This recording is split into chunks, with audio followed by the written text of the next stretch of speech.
Alors de prime abord, et pour revenir un peu sur ce qui a été dit dans les propos introductifs, comme vous l'avez souligné, en y réfléchissant bien, la reconnaissance d'un droit à l'humour peut surprendre.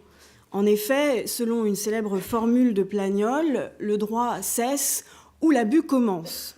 Ainsi, par principe, le droit renvoie à la norme, au comportement normal. Le droit ne tolère pas, a priori, l'abus, l'excès, l'outrance. Or, l'humour suppose, c'est la loi du genre, vous l'avez dit, de gauchir, de travestir la réalité afin de faire rire.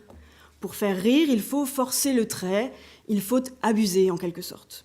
Alors finalement, où l'on voit que le titre de cette journée est très bien choisi, en tout cas pour ce qui est de notre table ronde, puisque le droit à l'humour témoigne pour moi de l'admission par le système juridique d'un comportement de propos que l'on peut qualifier d'excessif, d'abusif, en un certain sens.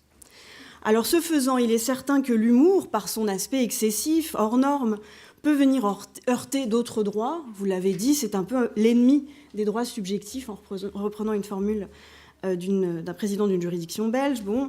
Donc, évidemment, ça peut heurter l'autre droit. Donc, lorsque l'humoriste prend pour cible une personne, il peut porter atteinte, évidemment, au droit de la personnalité, comme l'a montré donc Maître Gras. Lorsque l'humoriste, lui, vise une création, c'est l'objet de mon propos, œuvre de l'esprit, marque, dessin ou modèle, ce sont les droits de propriété intellectuelle qui sont malmenés. En effet, le créateur, au sens large, bénéficie d'un monopole d'exploitation et ce droit exclusif, donc ce monopole, qui constitue un droit de propriété, un droit fondamental, un droit à valeur constitutionnelle, ce monopole s'oppose-t-il à ce qu'un tiers s'empare de la création protégée pour moquer et égayer le public ?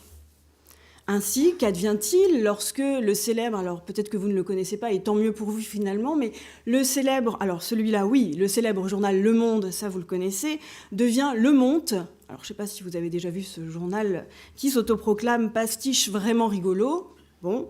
Ou qu'advient-il lorsque le célèbre magazine, malheureusement célèbre magazine Entrevue, devient Fiantrevue? Y a-t-il là une atteinte au monopole, autrement dit une contrefaçon? Au fond, comment s'articulent le droit à l'humour et les droits de la propriété intellectuelle? C'est à cette question que je vais essayer de répondre.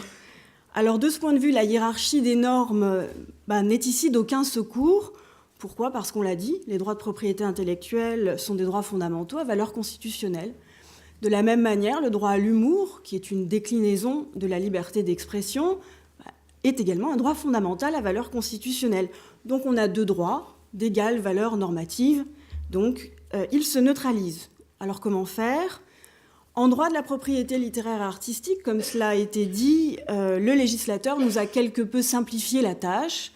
Pourquoi? Parce qu'on a un texte, l'article L122-5 du Code de la propriété intellectuelle, qui, en son quatrièmement, prévoit que l'auteur ne peut interdire la parodie, le pastiche et la caricature. La même règle a été édictée en matière de droit voisin. Il a fait l'objet d'ailleurs d'une application récente et l'affaire a été reproduite dans le petit livret qui vous a été remise, une décision du 10 septembre 2014. Bon. Donc le droit à l'humour, en ces matières, l'emporte sur le monopole d'exploitation de l'auteur ou de l'artiste-interprète. L'auteur, l'artiste-interprète ne peuvent pas brandir leur monopole d'exploitation pour interdire la caricature, la parodie, le pastiche. Alors qu'en est-il en droit des marques ? Rien de tel. Alors ça n'est pas aussi simple du coup que ce que vous avez annoncé. Rien de tel en droit des marques puisqu'on n'a aucune disposition dans le Code de la propriété intellectuelle qui admettrait une exception de parodie. Alors pourquoi cette différence de traitement? Est-ce à dire que le droit des marques serait un droit absolu qui ne tolère aucune exception, aucune limite? Certains auteurs l'ont affirmé, à tort évidemment, puisqu'il n'est pas de droit absolu en France. Peut-être parce que la marque, on le verra, a une finalité très spécifique, qui est de garantir l'identité d'origine d'un produit ou d'un service, qui permet de limiter le champ du monopole, et donc il n'était peut-être pas nécessaire de consacrer cette exception de parodie. Alors, quoi qu'il en soit, on le voit, donc la question de l'humour, du droit à l'humour, ne se pose pas dans les mêmes termes en droit d'auteur et en droit des marques. Donc, afin de faire un état des lieux clair de cette question de l'humour, de la place de l'humour en droit de la propriété intellectuelle, je commencerai par le plus connu et je terminerai par le moins connu. Autrement dit, j'envisagerai tout d'abord humour et droit d'auteur, puis humour et droit des marques. Humour et droit d'auteur, je l'ai dit, le texte, c'est l'article L122.5. L'auteur ne peut interdire la parodie, le pastiche et la caricature compte tenu des lois du genre.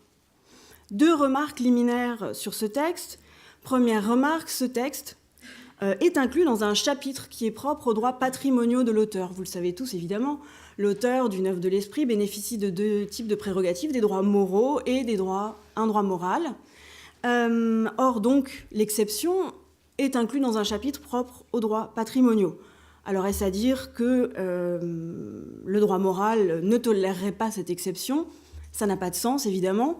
Si je caricature une œuvre de l'esprit, que je la déforme, que je la malmène, évidemment, je modifie l'œuvre initiale. Or, cette modification constitue une atteinte au droit au respect de l'œuvre, puisque le droit au respect implique l'impossibilité de porter une quelconque atteinte matérielle, à l'esprit, mais aussi matérielle à l'œuvre.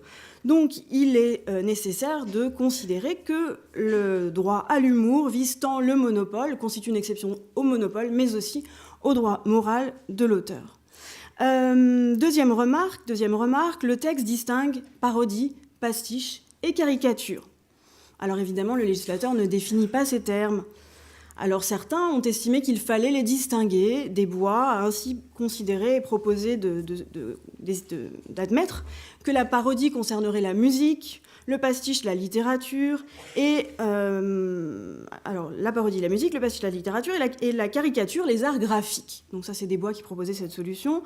Pour d'autres, Madame Durande, et ça a notamment été admis par la Cour de cassation pendant un temps. Alors vous allez voir la précision de la terminologie. La parodie serait plus subtile que la caricature. Et le pastiche serait une imitation du style de l'auteur et non pas d'une œuvre en particulier.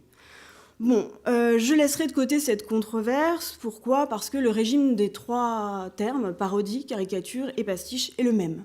Donc on ne voit pas très bien pourquoi ces distinctions. Donc j'utiliserai un terme pour un autre, indistinctement donc les 3 termes.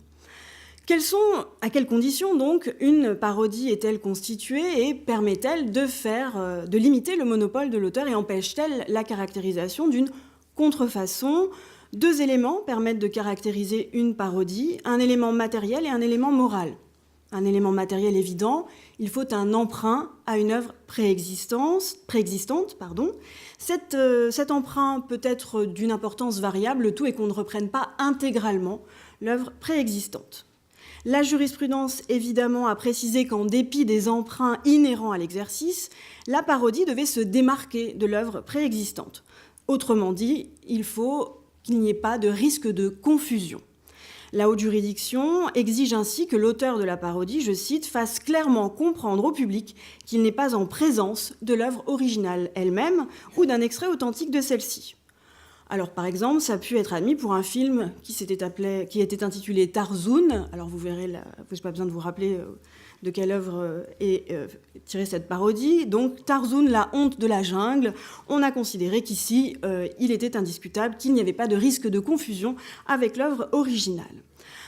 À côté de cet élément matériel, nous avons un élément moral, évidemment, qui est l'intention humoristique.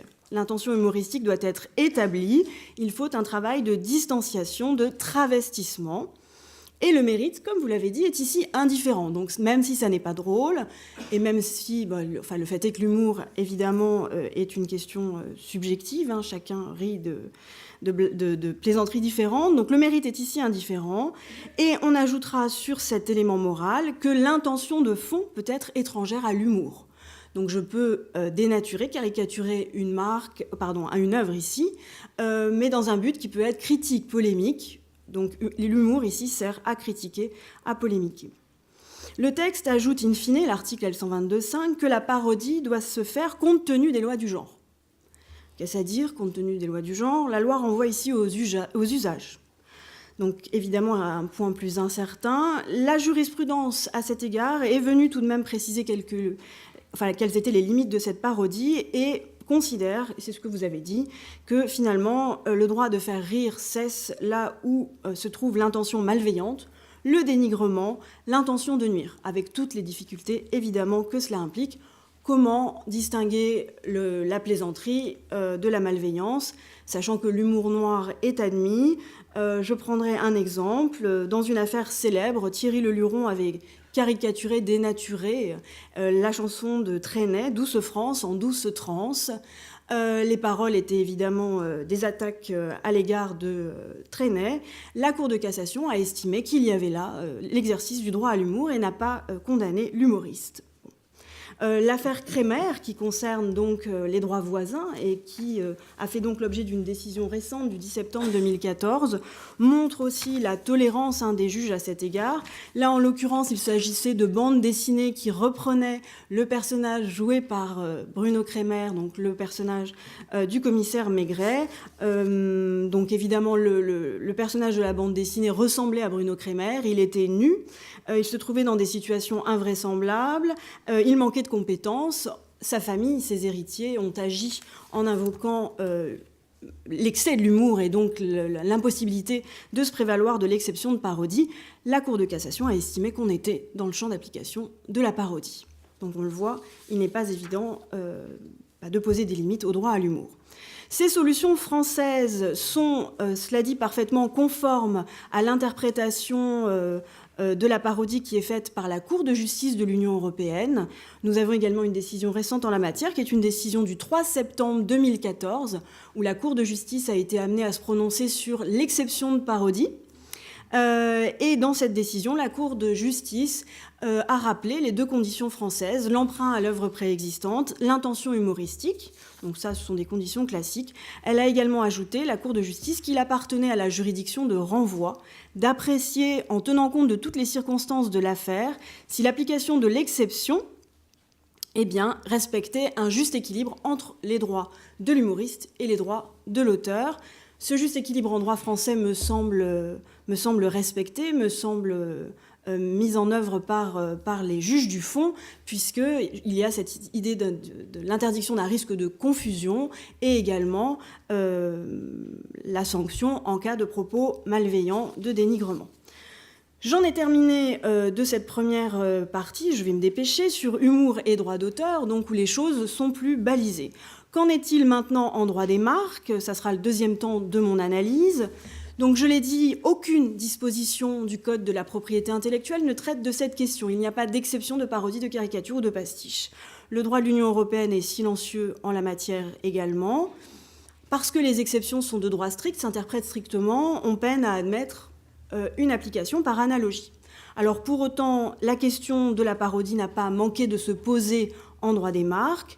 On peut penser par exemple à une saga, la saga Greenpeace, contre Esso ou contre Areva. Je ne sais pas si vous vous rappelez de cette affaire, mais la marque Esso avait été transformée, les deux S de Esso avaient été transformés en des dollars. Bon. On se rappelle également il y a de nombreuses affaires également qui mettent en cause des sociétés qui vendent des t-shirts. Alors vous avez dû croiser des jeunes avec ce type de t-shirts, des t-shirts avec des marques déformées. Par exemple, la marque Ricard, même typologie, même couleur, même typographie, pardon, la marque Ricard devient Smicard ou Zonar. Bon, est-on ou non dans le domaine du droit à l'humour ? Est-ce que le droit des marques peut être opposé aux personnes qui exploitent ce type de vêtements ? Alors en réalité, il convient de distinguer deux situations, et je vais les exposer brièvement. La première situation, c'est celle où la marque parodiée est utilisée en dehors de la vie des affaires. C'est l'hypothèse dans les affaires Esso contre Greenpeace ou encore Areva contre Greenpeace. En l'occurrence, la jurisprudence, même si elle n'a pas été très claire au départ, mais la Cour d'appel de Paris l'a été et la Cour de cassation également, la Cour d'appel de Paris a estimé qu'en fait on se trouvait en dehors du champ du monopole. Autrement dit, il n'est nul besoin de consacrer une exception de parodie. On est en dehors du monopole d'exploitation. Pourquoi ? Parce qu'en l'occurrence, Greenpeace n'exploitait pas la marque parodiée Esso pour distribuer des produits et des services. Esso le faisait uniquement pour critiquer l'entreprise Esso parce qu'elle critique évidemment toutes les entreprises qu'elle considère comme responsables de la pollution. Donc ici, on était dans une utilisation à des fins de polémique, à des fins militantes uniquement. Or, le monopole d'exploitation d'une marque n'est reconnu à son titulaire que pour distinguer des produits et des services. Dès lors qu'on n'est pas dans le champ de la vie des affaires et donc que la marque n'est pas utilisée pour distinguer des produits et des services, on est hors du monopole d'exploitation. C'est pour cette raison que l'exception de parodie, ici, est absolument inutile. Il n'y a d'exception que si on est dans le monopole. Là, on n'est pas dans le monopole. Même affaire, même solution, dans une hypothèse où la marque Camel avait été opposée au Comité national contre les maladies respiratoires et tuberculose. On avait utilisé le style Camel pour une campagne de lutte contre le tabac destinée aux adolescents. Camel a agi évidemment en contrefaçon et on a estimé qu'il n'y avait pas de contrefaçon de marque parce qu'on se trouvait en dehors de la vie des affaires. Alors évidemment, et là c'est la limite de mon propos, certes on n'est pas dans le monopole. Pour autant, il peut y avoir une sanction. Mais la sanction se trouvera alors dans le domaine du droit commun. Il faudra faire appel à la responsabilité civile de droit commun à l'article 1382, dès lors qu'on est hors de la vie des affaires.